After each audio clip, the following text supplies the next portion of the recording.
Yay! So of course, forums like this are just one thing that neighborhood associations can do, neighborhood and community associations can do. And I would just urge people here, if you live in a neighborhood, find out about your neighborhood or community association and get involved with it. Now, we're having minor connectivity issues, I guess, and we have at least 4 or 5 watch parties of people out there that hopefully are going to be able to see this. This forum will be recorded and will be available to watch again or to share with people, but we're keeping our fingers crossed that it's going to work tonight. Are there any chairs? If you have a chair left next to you, put up your hand. There's a few chairs.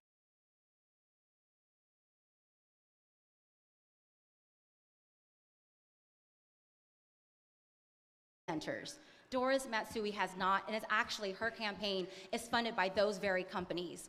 It is so important that we have bold and courageous leaders in this moment to champion working families. I'm excited to build on the momentum from the primaries, and I look forward to the conversation and the debate tonight with Congresswoman Doris Matsui, and I hope to earn your vote this November.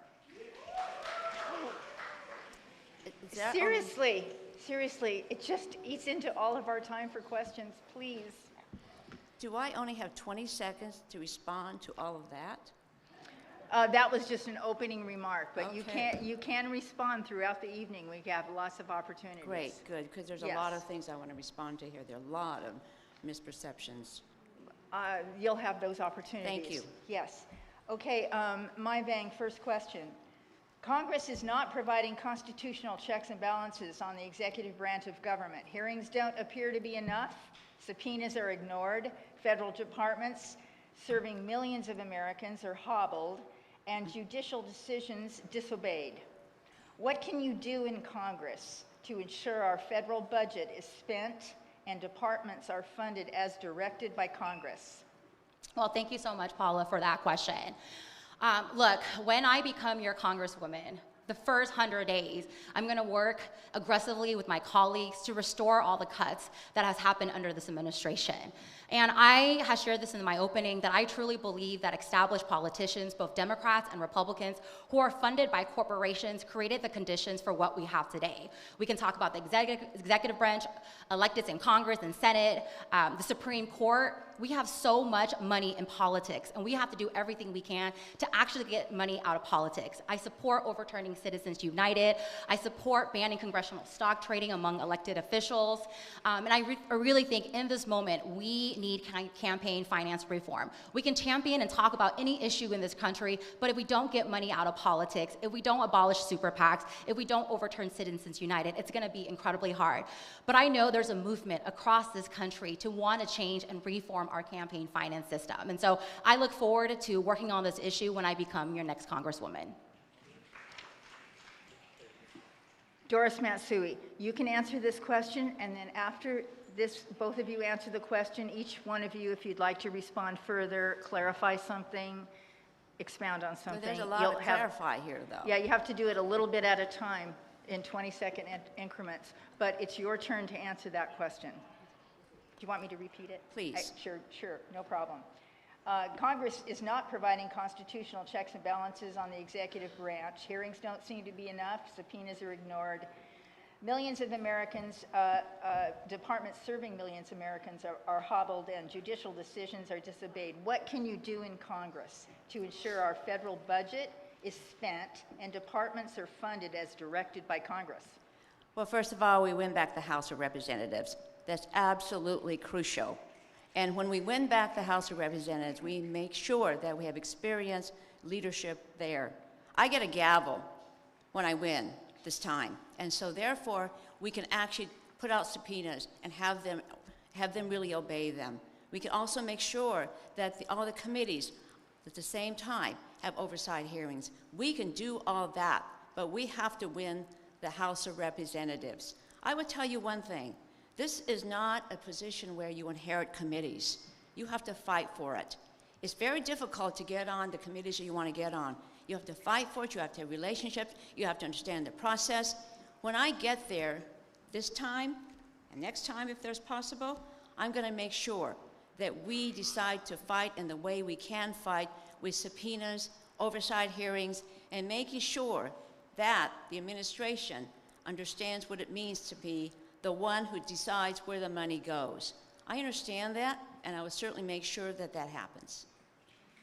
Okay, now you have a response, Vang? Yeah, I do have a response because the congressman talked about seniority. Look, if seniority would have saved us, we wouldn't be here today under the Trump administration. You have seniority now, and the lives of people in our region hasn't gotten better. This moment is really about the type of experience we want.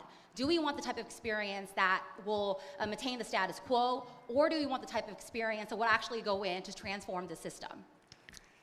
Your turn. You know what?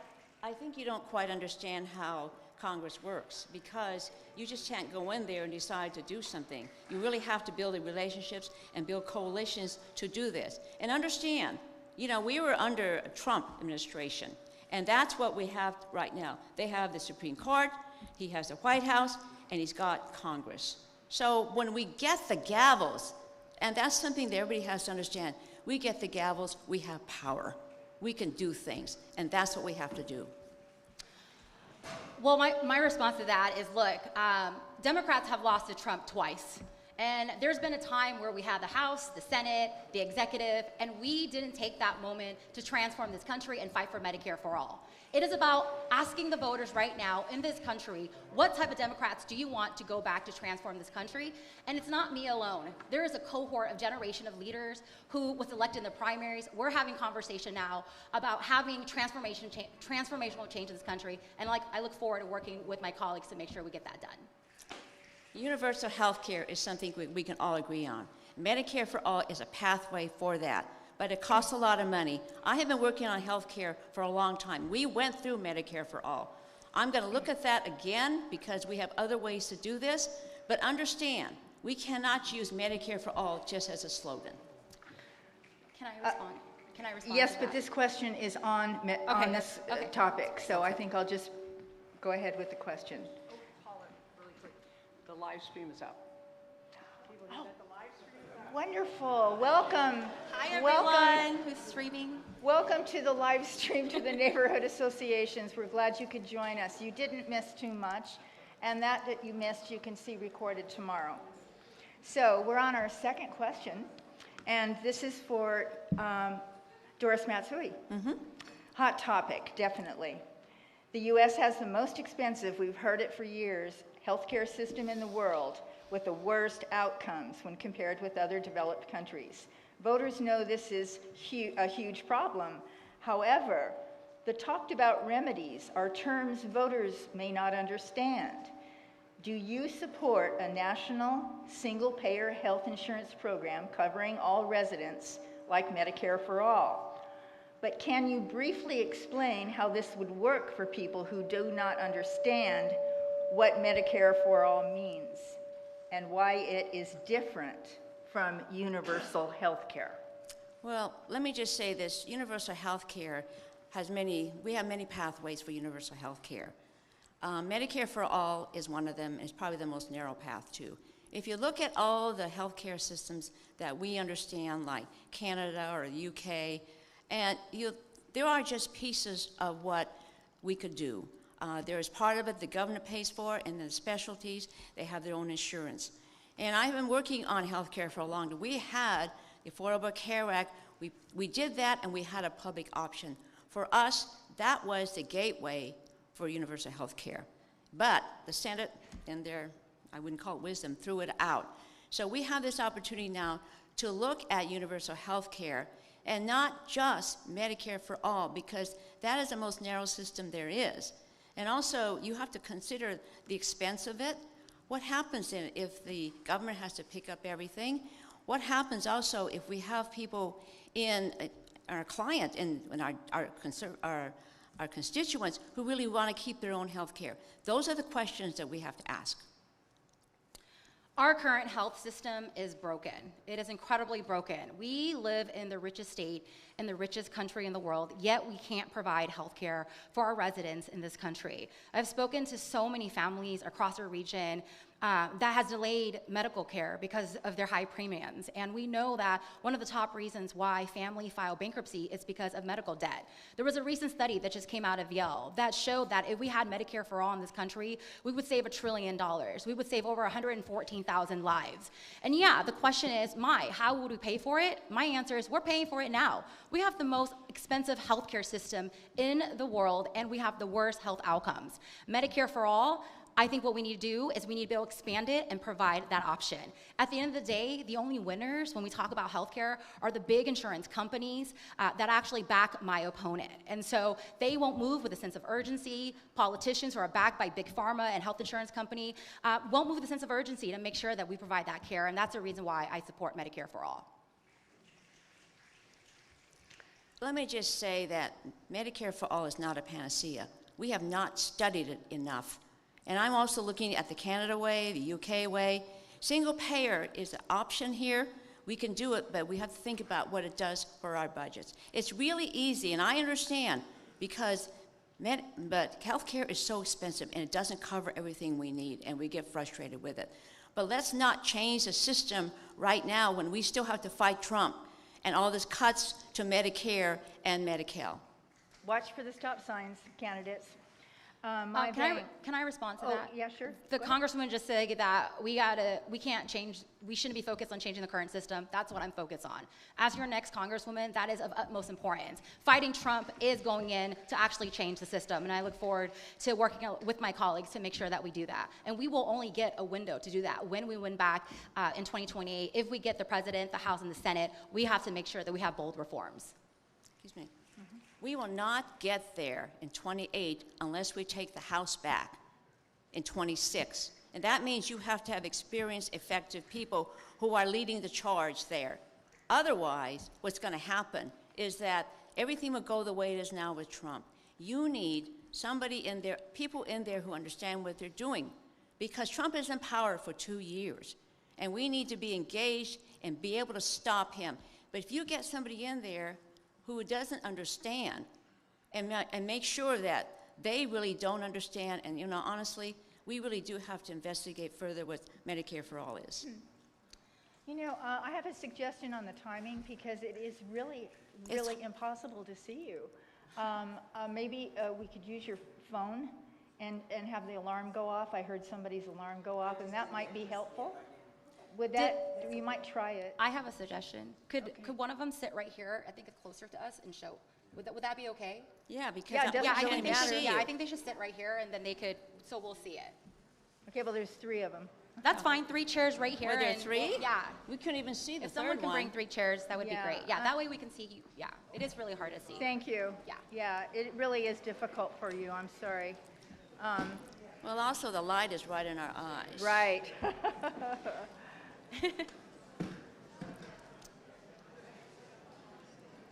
But that means, okay, then I have to look that way then. Yeah, did you want them right there? No, we're fine. We're fine. Okay, we're reconvening.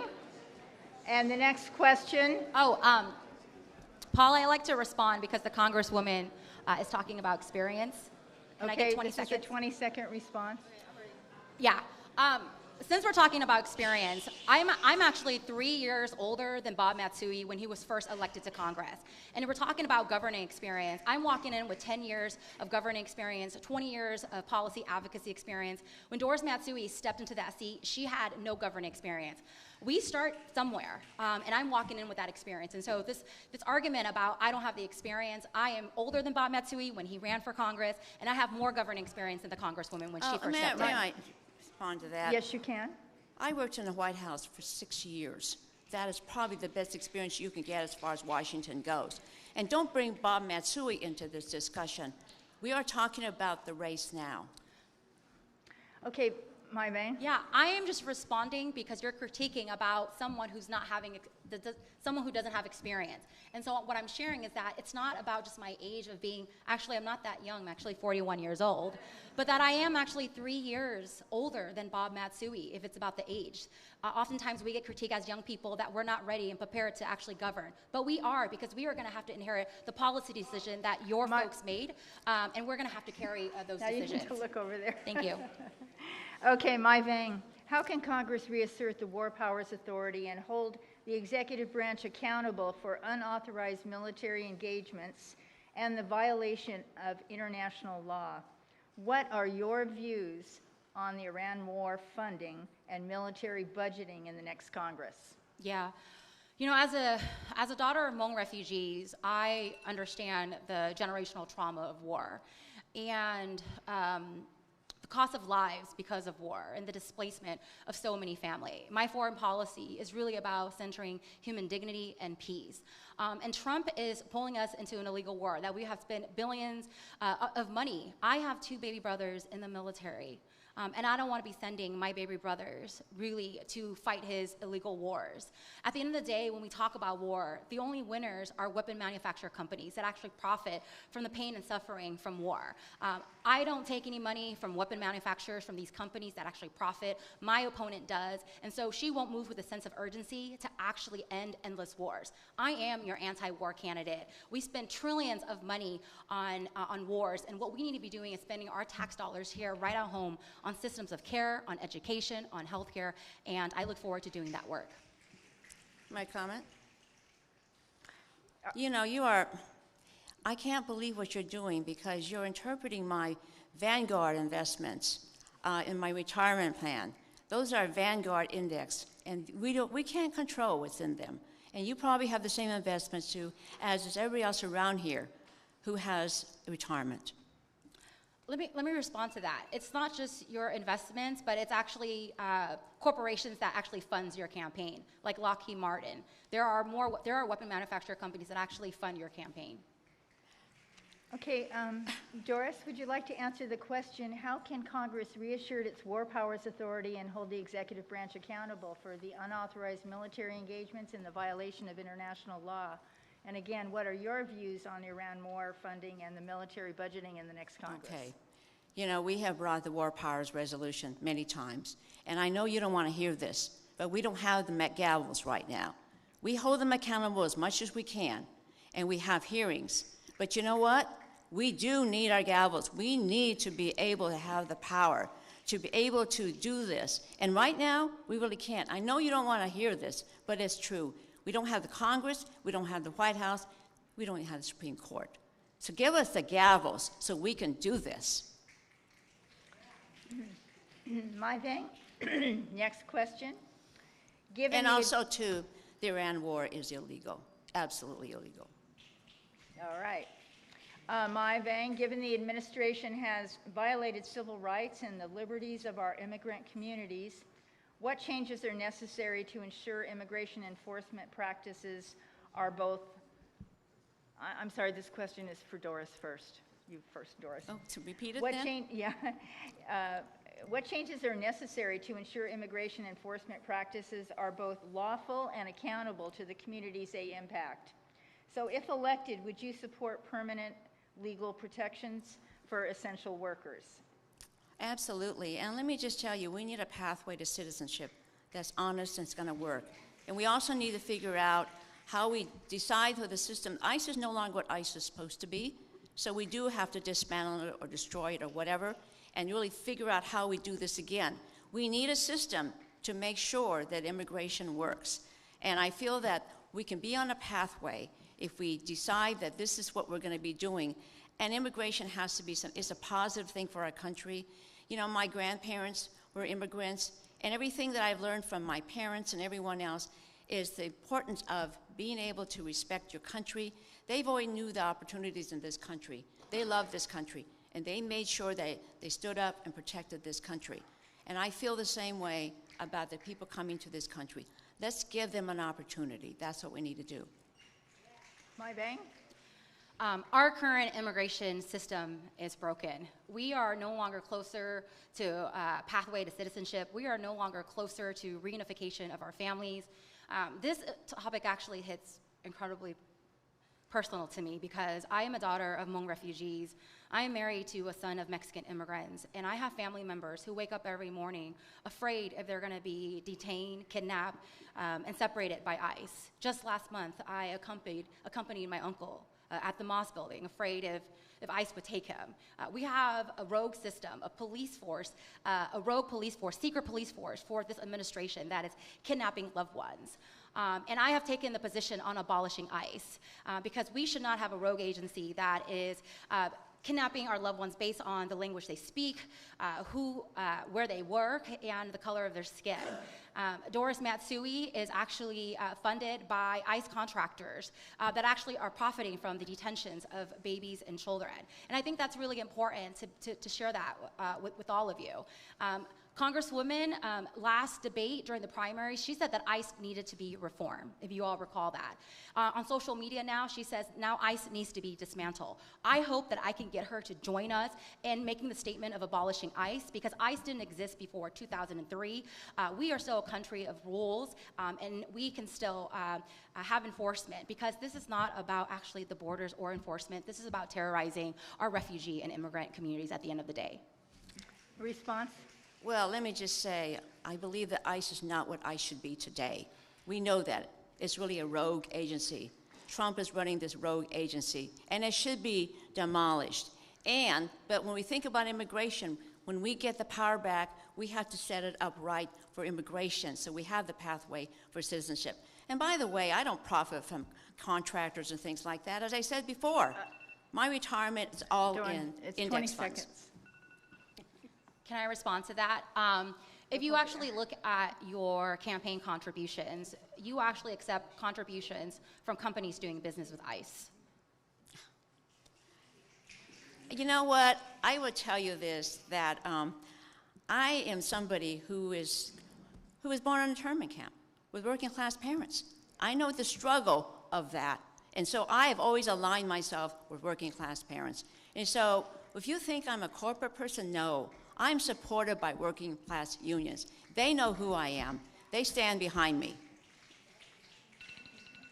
20 seconds. You know, this comment is not just about Congressman Doris Matsui, but it's really about politicians that are bought by corporations. Really, at the end of the day, if your campaign is funded by a corporate credit card, you literally do have debt to pay. You won't move with a sense of urgency to address issues like Medicare for all, ending endless wars, or closing these detention centers. We're talking about, right now, modern-day internment. These are the detention centers, private detention centers, Stop that sign. are profiting off of the Vang. separations of our families. Vang. You guys, this isn't working either. I'm not sure. Yeah. Well, you know, I'm talking this way, and I have to go this way. I know, and it is. I didn't hear the alarm. No. Okay, this one is for Mai Vang. This question, next question. What actions will you take in Congress to address climate change, and what actions have you already taken in your respective elected offices? Yeah. As we're talking about climate change, you know, I am no stranger to environmental justice, especially growing up in South Sacramento, experiencing bad air quality and also heat island.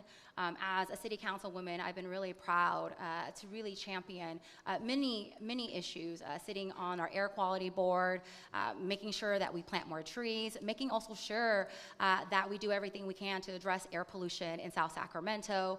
I am no stranger to the injustice.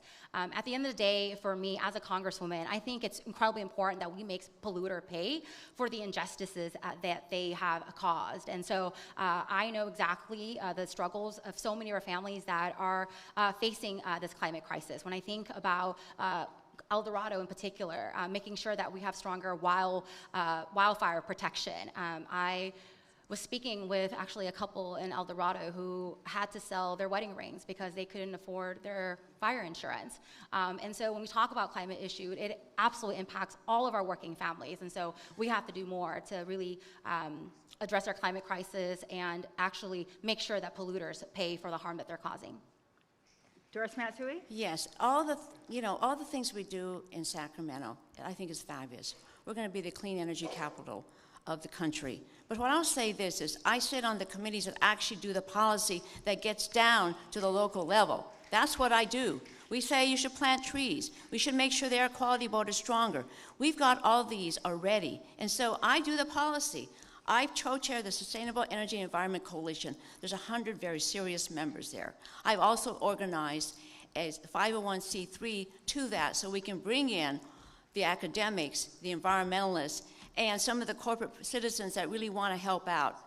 This is what we have to do. She's talking about the effects of all the funding that we have put forward to make sure that Sacramento goes along with what we want to do at the policy level. Can I comment? 20 seconds. Yeah, Please watch. there's policy and legislation on really doing a Green New Deal. I mean, it is a movement that's happening across the country. And I would fight with my colleagues to fund a Green New Deal, to transition our economy to clean energy, and to make sure that we create good paying jobs. That is a platform right now, and the Congresswoman hasn't signed on to that. There are progressive colleagues of hers that have pushed for a Green New Deal. Okay, And I think let me that's just a say purpose. this. It's a 20-second. No, let me just say this. I have signed on the Green New Deal, and we've gotten far beyond that. Far beyond that. You should understand what we've been doing in the Congress to make sure, and California has been fighting back all the way, and we are the green energy capital. How do you think it would work if you were standing there? Because I'm kind of feeling for the candidates. They need to talk to the audience, so they need to look that way, and then we're And asking. I can't. Yeah. Yeah, right at the end. I'm sorry.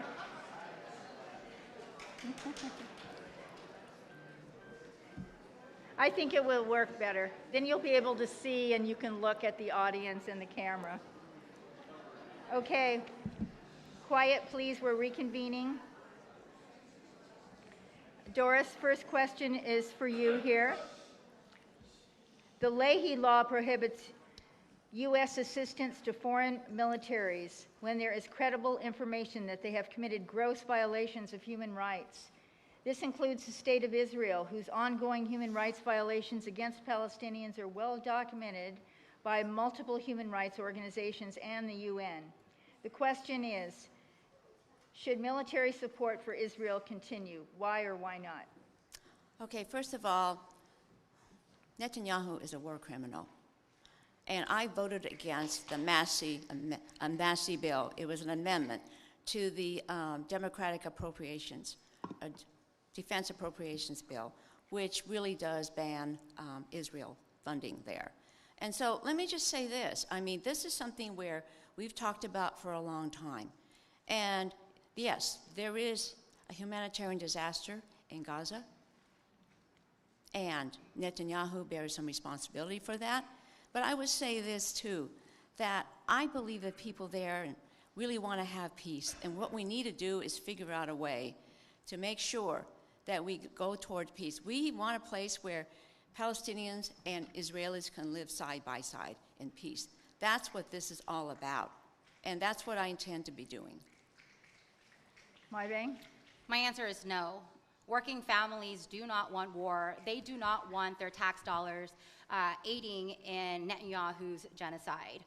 Our tax dollars should be spent on systems of care here at home, on healthcare, education, and on housing. Many voters actually want us to stop sending money to Israel. And it shouldn't have to take 75% of Americans for polling for the Congresswoman to actually finally vote no.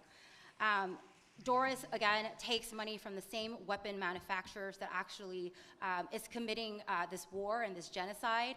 And again, I have unapologetically called it a genocide because I have sat down and spoken to Palestinians, actually in our region, have lost generations of family. And there have legal scholars and the UN that have actually said that this is a genocide. And we have to be bold and brave in this moment to actually name what it is and what is happening. Ready?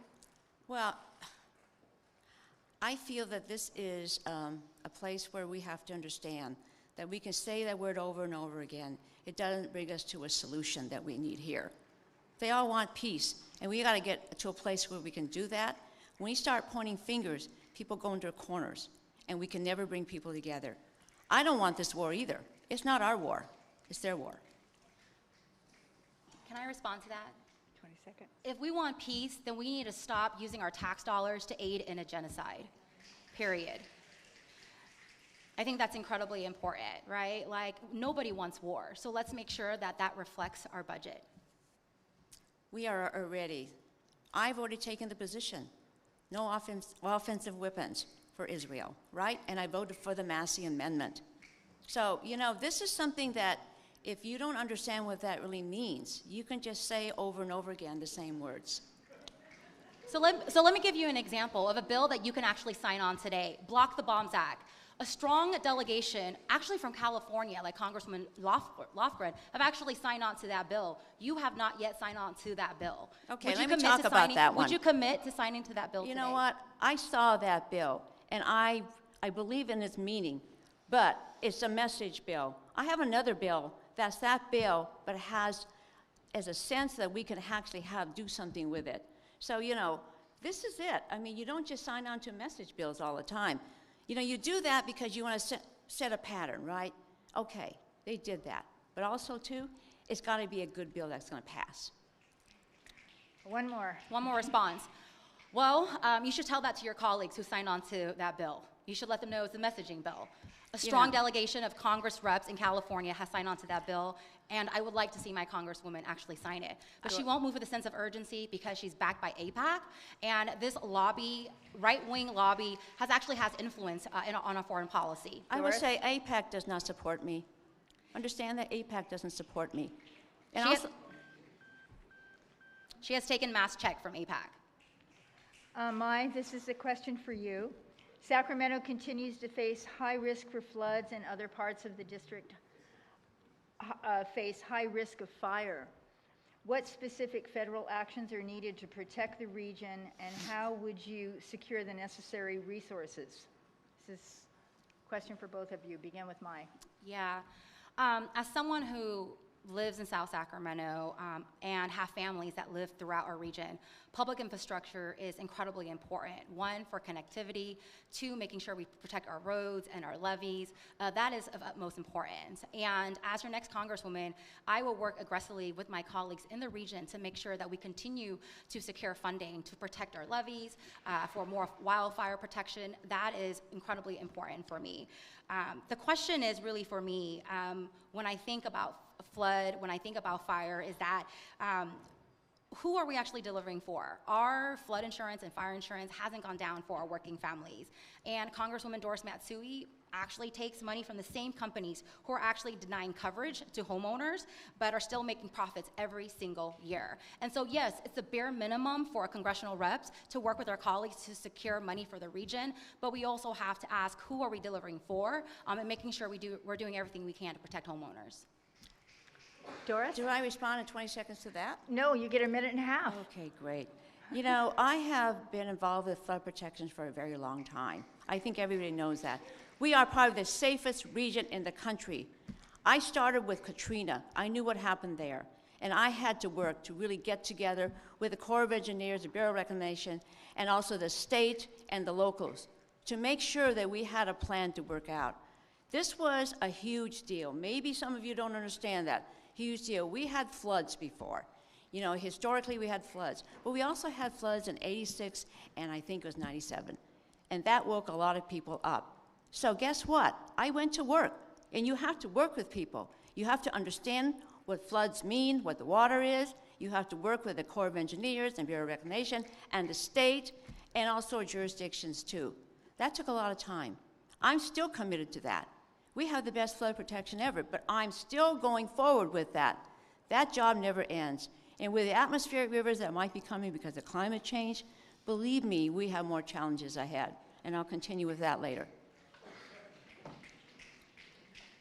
Any response? No response. Next Okay. question. Could I say something then? Sure. Okay. Go ahead.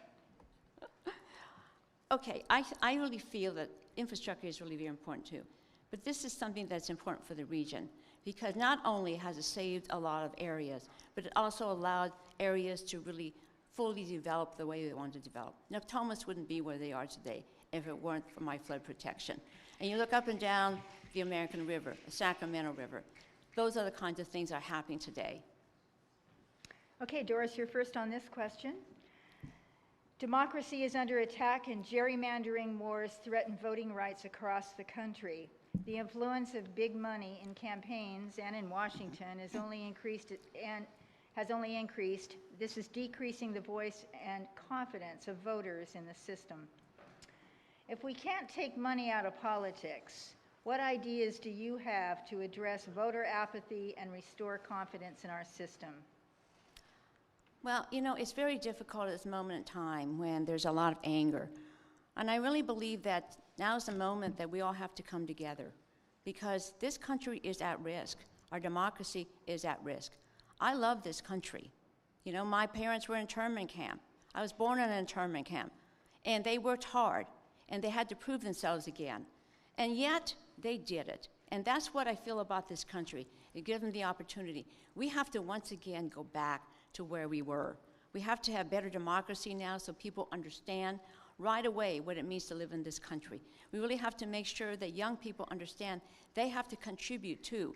And that's what it's all about. I mean, I really believe even in national service because in that way, people can give back to the community. This country is worth fighting for in the sense of making sure that we all move together. I'm afraid that if we don't do that, I see what has happened to the Republican Party. They do not move together at all. Now they're fighting each other. My Vang?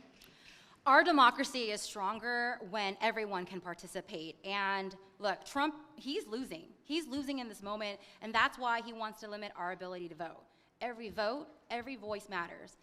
Republicans, Democrats, and independents. It's so important to make sure that there's full participation. You know, before I was a city council member, I was actually a community organizer in South Sacramento with HIP, Hmong Innovating Politics. And I've been on the front line actually driving people to the vote centers and fighting to do more voter registration and expanding vote by mail. And especially the attacks that's happening right now, what you need is someone who has governing experience, but also is an organizer and know what actually it means to implement and actually turn people out to the polls. In Congress, as your Congresswoman, I will fight to protect voting rights, demand oversight if ICE ever comes near our polling locations, and champion the John Lewis Voting Rights Act. I think it's so important for our democracy. Our democracy is only stronger if everyone, Republicans, Democrats, and independents, fully can engage and participate in our democracy. I agree with that. That's Thank great. you, Doris. Thank you. Okay. This question you get first. In the context of ongoing Islamophobic events, and given Sacramento has a vast Muslim community, how do you plan to address and ensure Sacramento's Muslim community remains protected?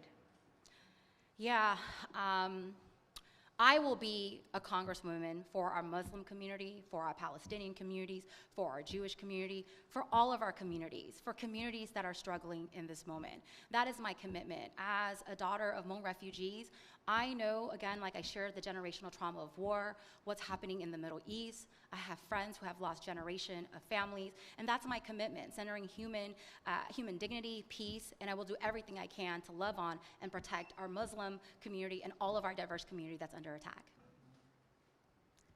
Is that 20 seconds? Nope, minute and a half. Great, good. I have always believed that we're more powerful if we come together as a diverse community. I was born in an internment camp, as you know, and I know what it means when I see my parents struggle. And they had to go a long time. They knew what it meant to be targeted. I can't stand seeing that today, and I stand up. My office meets regularly with Afghanis, meets regularly with Muslims, meets regularly with Hispanics. We do that. We do that to come together. We handle the refugees. We understand the fear that's in them. So don't tell me that I don't understand. I understand what it means, and I do the work. I do the work. I do it at the federal level, and I do it at the local level. Okay, next question, Doris. Where do you stand on construction of the Delta Conveyance Project tunnel? And what measures are you willing to take to prevent potential destruction of Sacramento-San Joaquin Delta communities? That's an interesting question because I've been working on that for years. And it always seems that when we win a little bit, we go back a little bit too. I'm against the construction of the tunnels. We don't need them. We don't need them at all. There are other ways that water can be shipped down, and they don't even need that water. Some of the metropolitans said that it's too expensive. They don't want to do it. So why are we doing it? That's ridiculous. I really think we should stop when we can. My Vang? Yeah, I also don't support the tunnels as well. I think there's been a lot of concerns from local residents about damage to habitat, siphoning off billions of waters really to that region, and I support the local residents there. I agree with Congresswoman. I'm in alignment with this, and I don't support that as well. Agreement. Noted. So, My Vang, this one will go to you first. What do you think should be done about the debt?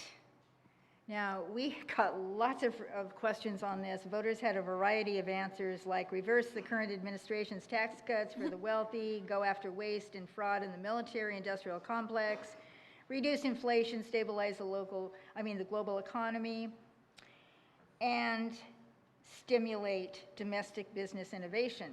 But what are your ideas? And are there short-term sacrifices we could make to reduce the national debt? Yeah, thank you so much for that question. A budget is a reflection of our priorities. And if you actually look at our budget, we spend trillions and trillions of dollars on war. I think the first option really is to make sure that we cut back on these endless wars and invest our tax dollars on systems of care. Secondly, I think that we need billionaires to pay their fair share.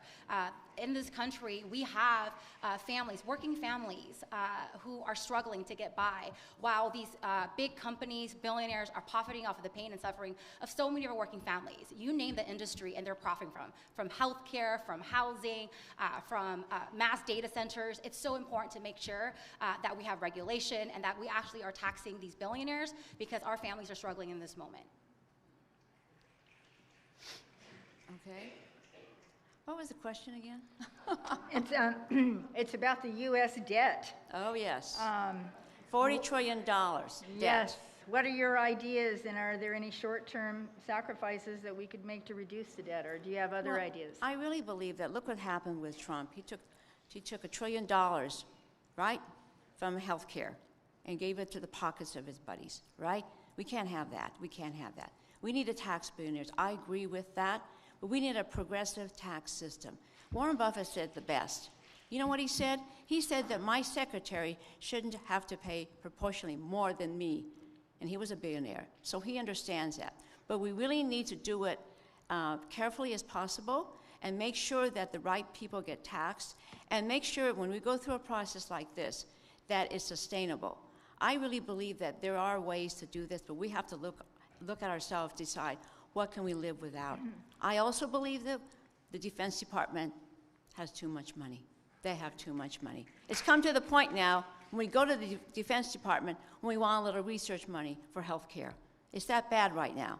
I'm happy to do that, but they shouldn't be doing that. We should just give it to the health, HHS. So this is what I believe, that we really should reorganize how the budget is put together. We also need to know that we have to work together. The budgets with Trump are ridiculous. We would never pass them.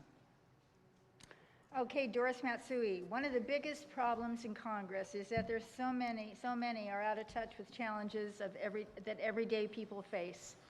The cost of groceries, gas, housing, healthcare, education. What are the main drivers of the affordability crisis, and what can Congress do about it in the next Congress?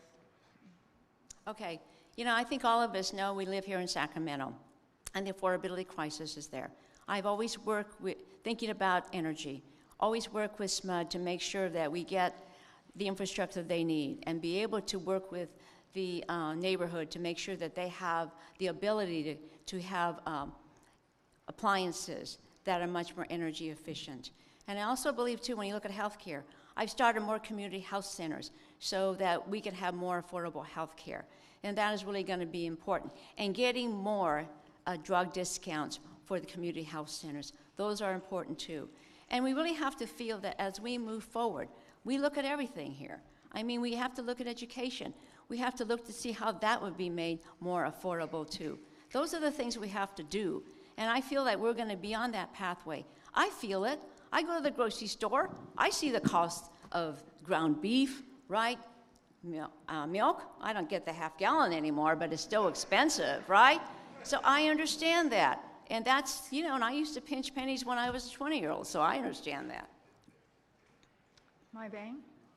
Yeah, Trump actually ran on the agenda of affordability, and he hasn't made our lives better.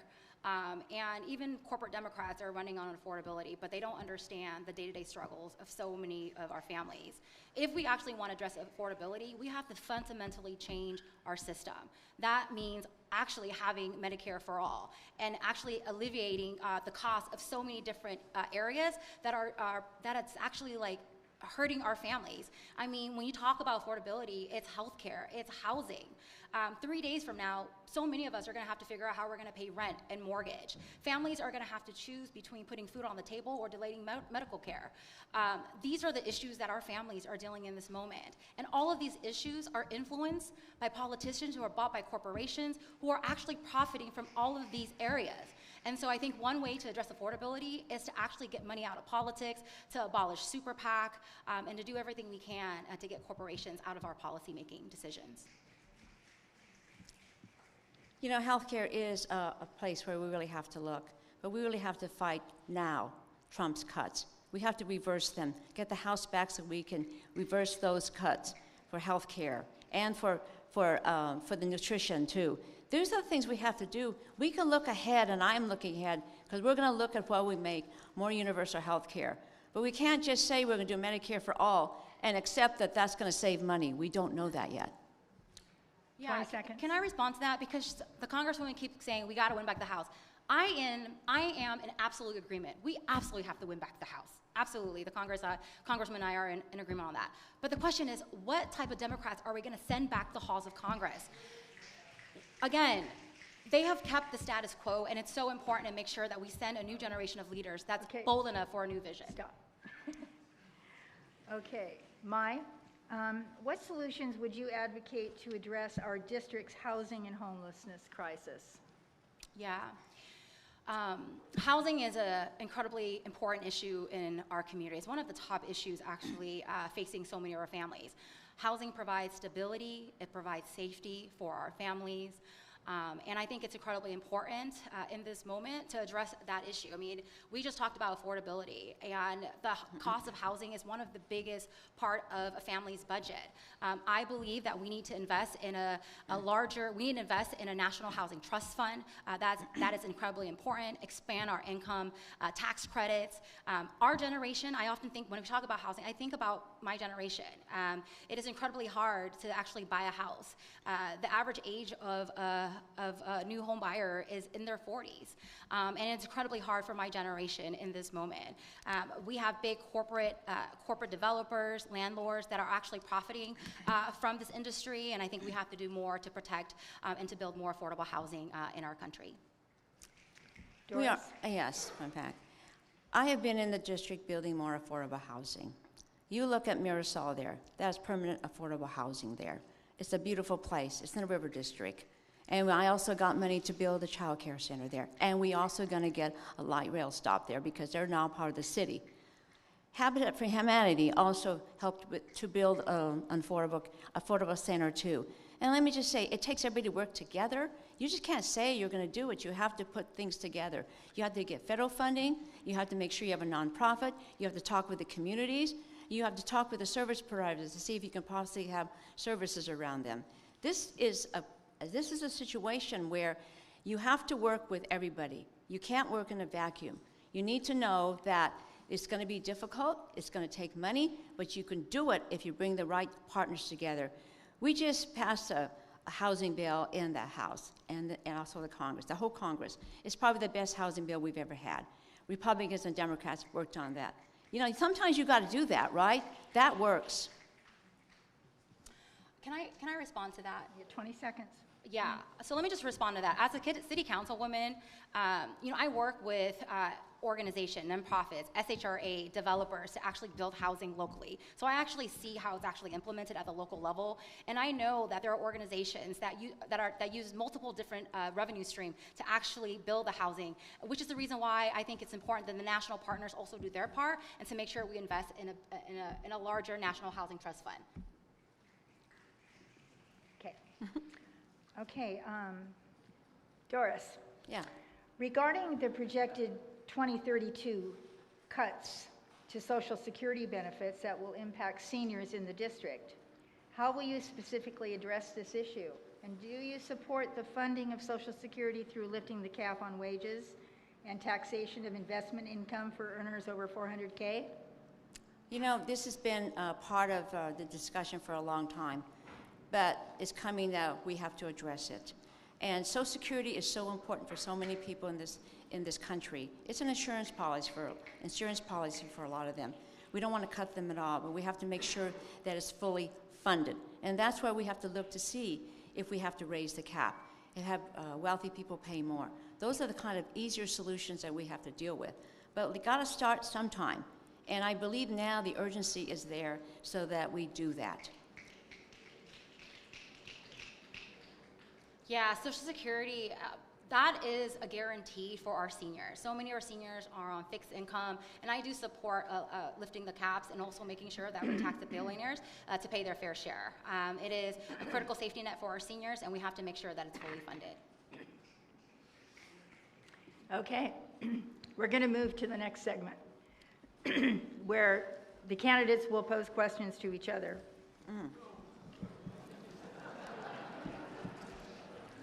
You will notice these are not our questions.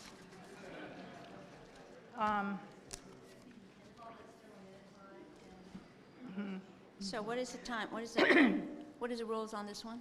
Okay, you still have a minute and a half to answer the questions. It's kind of a long time. If you can make it shorter, good. But you have a minute and a half. And then you'll also have the 20-second response time. If you want to respond, feel free to do that. And you can go back and forth a little bit. So we're going to begin with Doris. If you would ask your first question.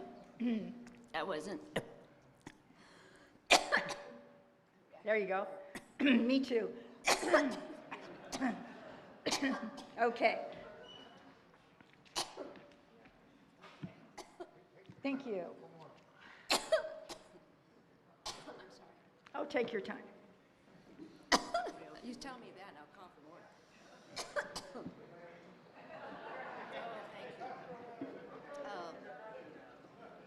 Okay, Councilwoman Vang, according to public records, you missed almost half of the monthly meetings of the Regional Transit Board. You missed 42% of the Air Quality Management Board meetings.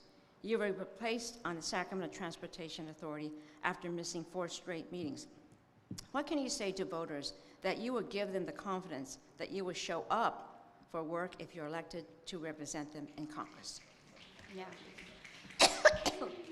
Look, I do show up for our meetings, and I've been a fighter for this region, showing up and doing the work. You can just ask my constituents in my district. They know I show up. I grew up in the neighborhood that I'm serving in now. I work incredibly hard, and I do show up for our meetings, our Joint Powers Authority meetings, and will continue to do the hard work to deliver for our working families. Do I have a reaction to that, a response to that? Yes. You know, in Congress, you just can't just get meetings. You have to be there. I'm in the Energy and Commerce Committee, and I am ranking on the Communications Technology Committee. I have to be there. I'm on 2 other subcommittees too, and I make sure that whatever it is, I'm going to be at those meetings. It's critical, because if you miss out, you miss out. And I don't miss meetings of the full chamber either. That's it? Yep, Okay. ready for the next one? Now it's your turn, Mai Vang. You can ask Doris Matsui your question. Okay. Congresswoman, this cycle, you have taken over 40,000 from ICE contractors and corporations. How can our immigrant families trust you when your campaign is being supported by the very people and insurance and the companies that are actually profiting from the pain of families through separation? You know, I keep saying this, that, you know, my parents are taken away from our own taken away by our own government and put in an internment camp. I would not do anything to hurt anybody. So I feel very frankly that to say that is really like, oh, you don't care. I care. I care. I know what my parents went through. I know what my grandparents went through. They had to work hard to start their life again. And so to throw this in my face when I really understand what it means to be a part of this country and honor it and understand what it really means to make sure that people get connected in this country, I feel very strongly about this. People know that, and I understand how it is to bring people together and to bring up something that I am unaware of. And you know, maybe you can check your records more easily than I can, but I have a sense that you have things in your budget too, or your campaign contributions that you're unaware of too. Can I 20 seconds. Can I respond to that? I mean, Congressman, do you think elected officials should take money from ICE contractors and corporations? I think that's important. You know, of course not, but the thing is that, you know, these things are in the Vanguard accounts. They're index accounts. We can't control them. Oh no, these are contributions to your campaign. Well, I don't even know who they are. Don't know who they are. I mean, really. Please, please, please, no, please. Okay. Any responses? We'll go to the next question. Well, Okay. You have another question? I have a question I'm going to ask. No, you have another question to ask if you want to ask it or if you want to respond I think to she wanted this. to respond. You know, Please respond. We can Yeah. talk about what's in our campaign accounts forever and ever. But, you know, she can go look at the FEC. And you know what? I can't be bought. You know, I can't be bought by anybody. People know that. I'm supported by working families, by working people. They support me, whether they're firefighters or nurses or teachers, plumbers, electricians. They support me and stand by me. My Vang. Congresswoman, half of your contribution, more than half of your contribution actually comes from corporate PACs. My contributors, 95% are small individual donors.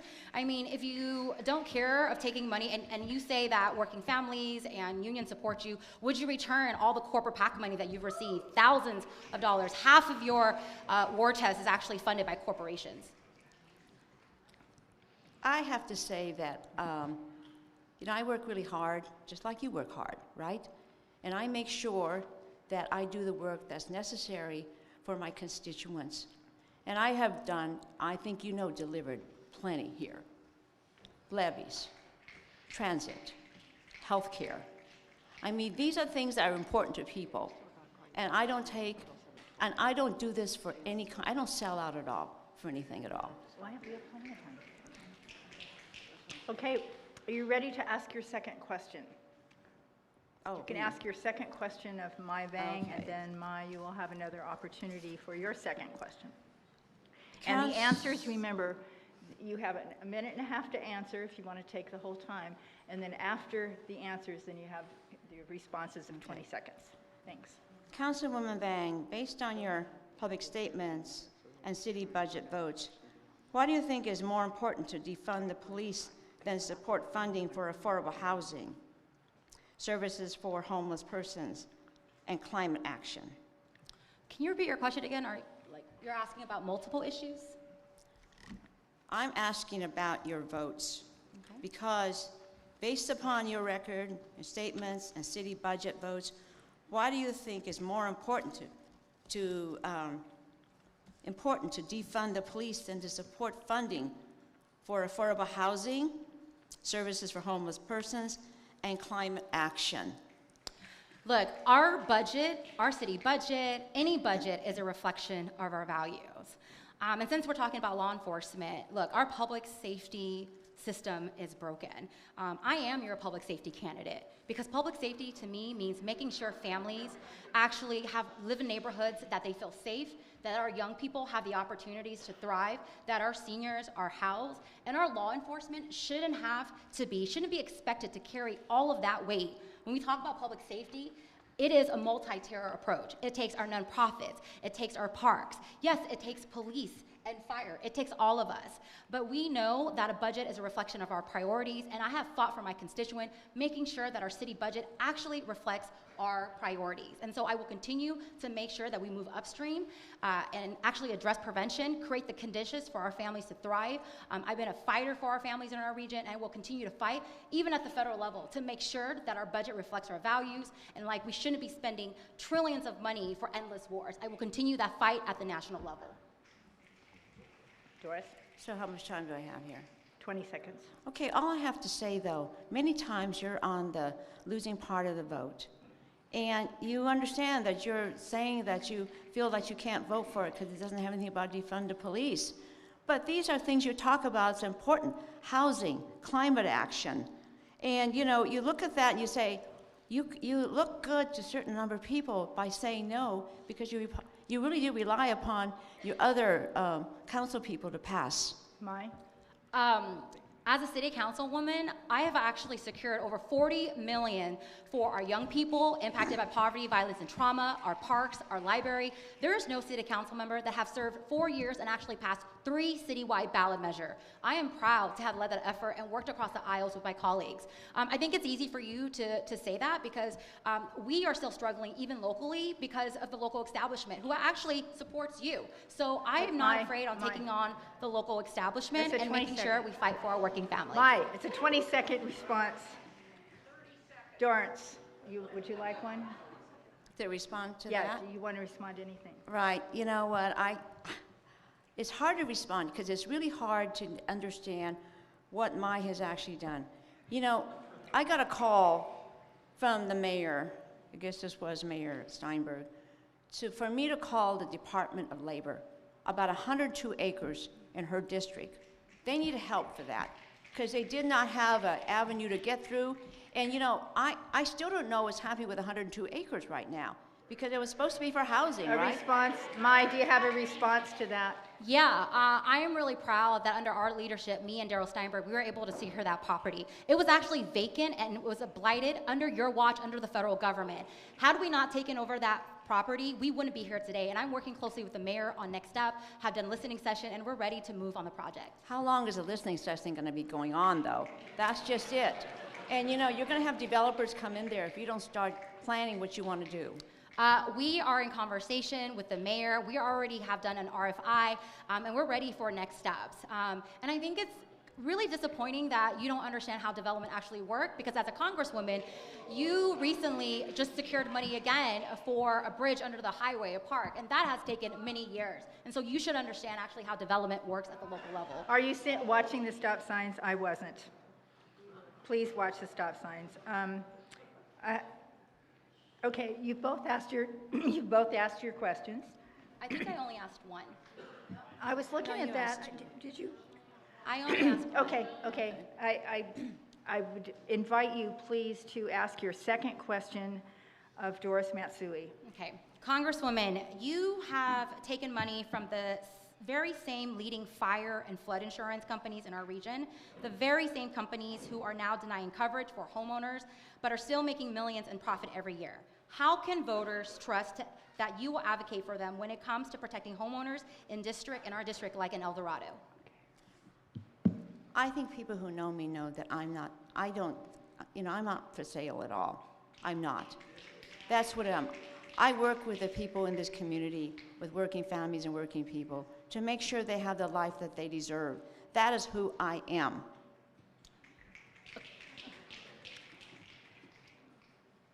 You can respond. Yeah, these very same companies that have denied homeowners fund your campaign. Would you return their donations and their contributions to your campaign? You know more about the things in my campaign record than anyone else does. I can't believe it. I don't even know what companies you're talking about right now. Some of those companies also do other things, too. I do think it's incredibly important to know who actually funds your campaign. Well, then I think we should look at yours, too. Please. Okay, we have one more question before closing remarks. Okay, one more little question. Let's start with Doris. If you're elected, what is one significant thing that you would fight for first for this district? It's like the most important thing on your mind when you go back to Congress, if you go back. Well, right now, I'm thinking about health care and those egregious cuts that Trump did for Medicare and Medi-Cal, and those things are even coming down the road. So we have to fight to make sure that we reverse them. At the same time, we understand what it really means to make sure that we get a handle on what's happening in this war. That is bringing us a lot of unaffordability at this point in time with gas prices and what's happening also with the farmers and fertilizers and also the big tariffs too. We can take action on those kinds of things. I know you don't want to hear this, but you need to take the gavel. You need to have that leverage in order to make sure you can pass the bills. My Vang? When we win back the House, my first priority is to restore all the cuts and harms that Trump has caused. I grew up on Medicaid and food stamps, and we know that there are thousands of families that are going to lose their health care and their food stamp. And so my priority is making sure we restore those cuts. And in addition to that, we need to work with our colleagues and make sure that we pass the most boldest vision for reform in this country. If we don't do that, as Democrats, we're going to lose again. And so my commitment is fighting back Trump, restoring the cuts, but pushing for a bolder vision to transform our country. Okay. Okay. Is this closing statement time? Yes, it Okay, is. my turn first? Yes, and All right. it's your turn, and you have 1.5 minutes. Okay. No responses to this. Okay, I once again want to thank the League of Women Voters and everybody who is here this evening. The contrast between me and my opponent cannot be more stark. I'm a workhorse, not a show horse. I focus on solutions and not slogans. I worked to bring people together to solve the problems that we face. And I want you to judge me on what I've delivered and also on what I see that we can do in the future. While we have reduced the amount of prescription drug costs, I want to make sure that those reductions go for everyone. I really want to make sure that we do that. And we have to go on offense against Trump to really achieve that totally universal, affordable health care that we need. And as the Sacramento region changes with the 21st century economy, it really needs an infrastructure that changes with it, bringing safer neighborhoods, bringing also smarter transit and jobs that are resilient into the future. Don't believe what my opponent says about me. Believe the people and groups that are supporting me. I'm endorsed by Planned Parenthood, Sierra Club, LCV, Equality California, United Nurses, Building Trades, ASME, the teachers, the firefighters, California Democratic Party, working people, environmentalists, abortion rights, and civil rights people. I hope you join these groups to support me because the next 2 years are going to be crucial to our nation's future. Thank you. My Vang? Yeah. First of all, I just, again, want to thank everyone who attended today. I want to thank all the dozens of neighborhood associations that worked together to put on this event. And Paula, thank you so much for facilitating. This race is about more than just one congressional seat. It is truly about the future of this country. Do we want business as usual, or do we want a new generation of leaders? As a city council member, I am no stranger to taking on the establishment and delivering for working peoples. Despite being outspent in the primaries from 3-1, despite my opponent loaning herself $1.4 million, we not only made top 2, but we actually came in first. We came in first because this region is ready for change. After this debate is over and families go home, so many families are still going to have to carry the weight of figuring out how to pay their bills. Families are going to have to choose between putting food on the table or delaying medical care. And again, like I shared with you, 3 days from now, we're going to have to figure out how we're going to pay the next rent and mortgage. I am the only candidate on the stage that actually understands the day-to-day struggles of so many of our working families. If you want a candidate that will fight for you and your families, I am your candidate. If you want someone who will respond to you, I am your candidate. If you want someone that will actually show up and do town halls, not because they have an opponent, I am your candidate. I am so proud of the work that we've done in the primaries, and I'm so excited to build on that momentum. They may outspend us 3-1, but we have the many, and I'm so excited for more people to be engaged in our campaign. Go to myforus.com today, tap in, and let's take this home in November. Now, please. Gosh, I was just going to say now it's time to clap, and you spoiled it. Now, it's time to thank Doris Matsui and Vang.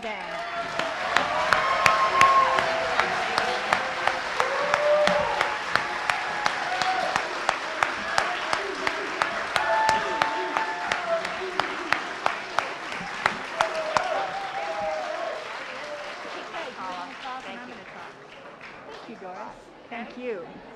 No, it's not over. Please, it's not over. Please, we're reconvening. We're reconvening. We left you a little bit of time to visit with the candidates if you want to, but we have some thank yous.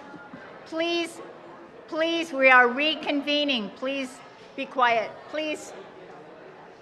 Well, I guess I won't do that again. I know you want to thank. We have people to thank. Please give us an opportunity. I want to thank the Elmhurst Neighborhood Association and Maggie right here for all they did. Thank you, Maggie.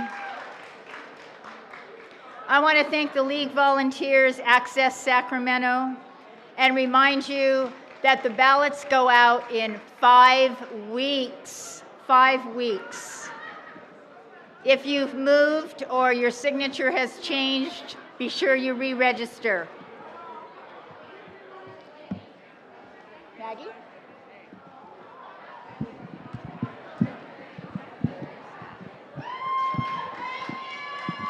We didn't get a final count on the watch parties. Do we have? I think there were a couple hundred people at watch parties watching.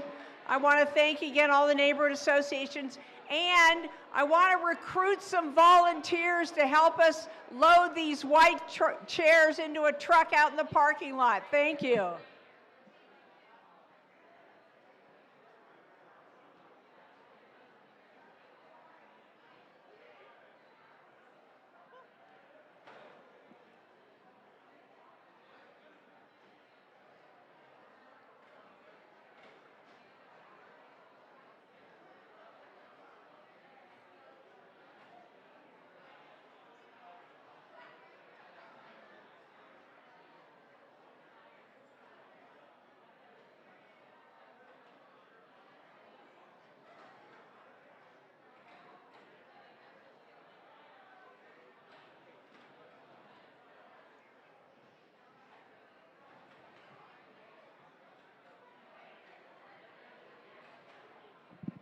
The chairs need to go out through this door. If we can just stack them out here, that'd be great.